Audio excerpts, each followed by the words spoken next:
A'udzu billahi minasyaitonir rajim. Bismillahirrahmanirrahim. Assalamualaikum warahmatullahi wabarakatuh. Alhamdulillah, salatu wassalamu ala Rasulillah wa ala alihi washabihi ajmain.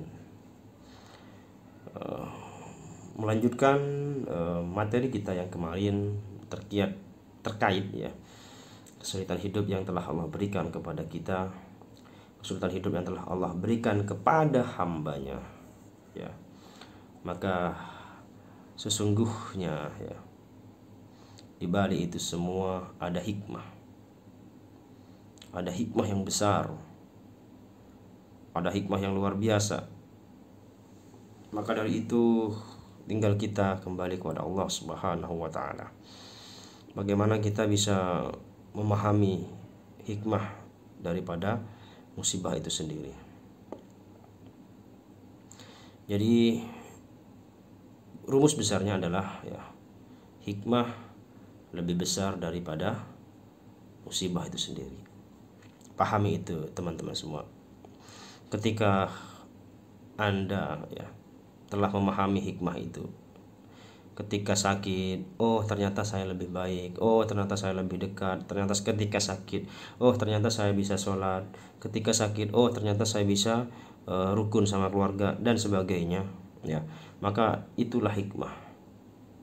Dan ketika Anda sudah bisa memahami hikmah itu, maka yang perlu diketahui adalah pasti Anda akan lapang, pasti Anda akan menerima, pasti Anda akan ridho atas apa yang telah Allah tetapkan kepada Anda semua.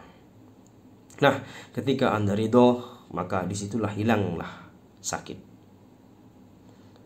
Sakit itu akan hilang ketika kita ridho kepada Allah sebagai Rabb kita, ridho kepada Rasulullah sebagai Rasul kita, dan ridho kepada Islam ini sebagai agama kita. Maka di sanalah hilang seluruh rasa sakit yang ada pada diri kita, insya Allah. Maka dari itu ketika kita sakit, teman-teman semuanya, butuh sekali kita memahami hikmahnya, sehingga nanti kita bisa memetik ya mutiara-mutiara kebaikan di sakit yang kita alami.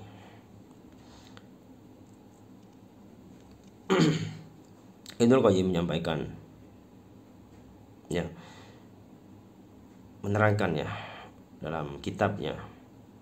Jadi hakikat sakit dan kesembuhan bagi seorang mukmin. Mukmin itu adalah orang Islam yang taat. Ya, orang Islam yang taat. Terkait sakit dan kesembuhan, yang pertama, sakit itu adalah bagian dari musibah. Dan seluruh musibah ya yang ada, yang terjadi pada semua orang mukmin itu sendiri, kepada siapapun, maka sesungguhnya ya sakit itu disebabkan oleh dosa dari orang tersebut. Maka disitulah ya, istighfar itu akan menjadi penawar bagi seluruh dosa. Nah, ketika kita bermaksiat ya, ketika kita ada musibah, ada sakit, atau ada kesulitan hidup lainnya, maka ya, resep yang pertama adalah perbanyak istighfar. Astaghfirullah wa atubu ilaih. Astaghfirullah wa atubu ilaih. Astaghfirullah wa atubu ilaih. Karena dengan istighfar itu, maka di situ adalah penawar untuk seluruh dosa yang kita lakukan. Dan selanjutnya, kesembuhan yang sesungguhnya bukan sembuh kita kepala nggak sakit, bukan sembuh mata kita sudah tidak bengkak, bukan sembuh dari lambung kita udah enak, jantung kita udah sembuh, paru-paru udah sembuh, kanker udah sembuh, tumor udah sembuh. Tidak. Hakikat kesembuhan yang sesungguhnya ya, saudaraku seiman, apa kata Ibnul Qayyim? Jadi kesembuhan yang sesungguhnya itu adalah kesembuhan ketika kita tidak melakukan dosa. Ketika kita sudah tidak melakukan maksiat. Maka disitulah adalah kesembuhan yang hakiki, kesembuhan yang sebenar-benarnya bagi seorang mukmin.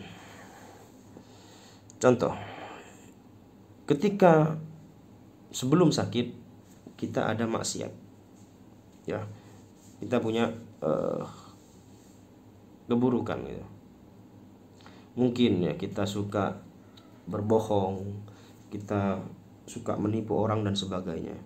Tapi ketika kita sakit, maka contohlah ketika itu orangnya sakit jantung gitu ya, sakit jantung.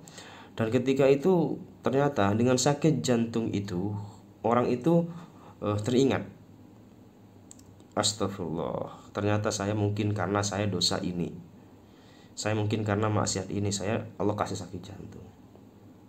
Nah, ketika orang itu bertaubat dari dosanya dan tidak mengulangi laginya, sesungguhnya meskipun ya sakit jantungnya masih ada, tapi sesungguhnya orang itu telah sembuh.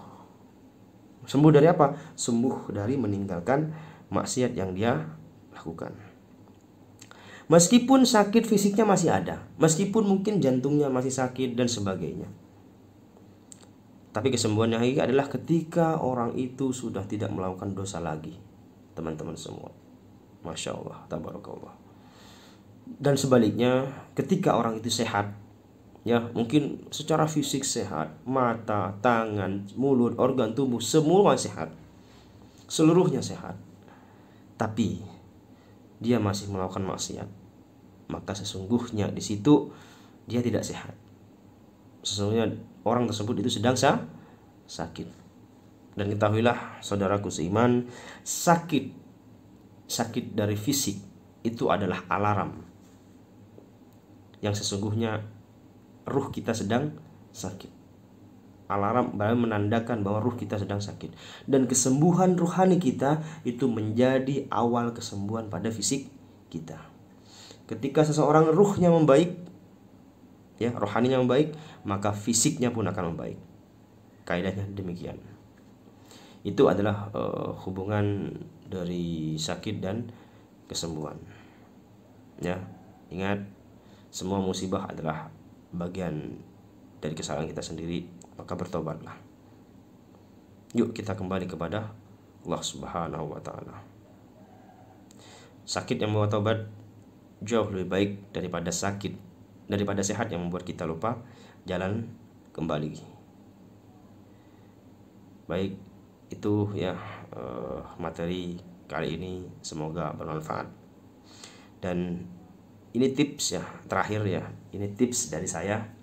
Jika Anda mau cepat sembuh, jika Anda mau cepat sakitnya segera diangkat oleh Allah, maka yang harus jenengan lakukan, jadikanlah ya kesembuhan nanti yang Anda dapatkan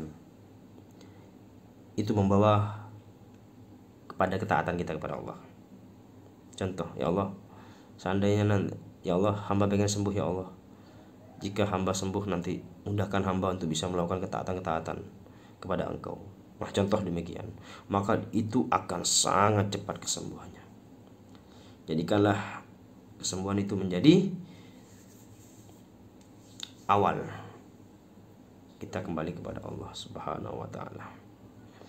Oke, kurang lebihnya mohon maaf.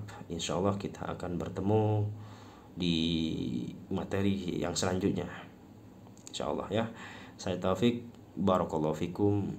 Assalamualaikum warahmatullahi wabarakatuh.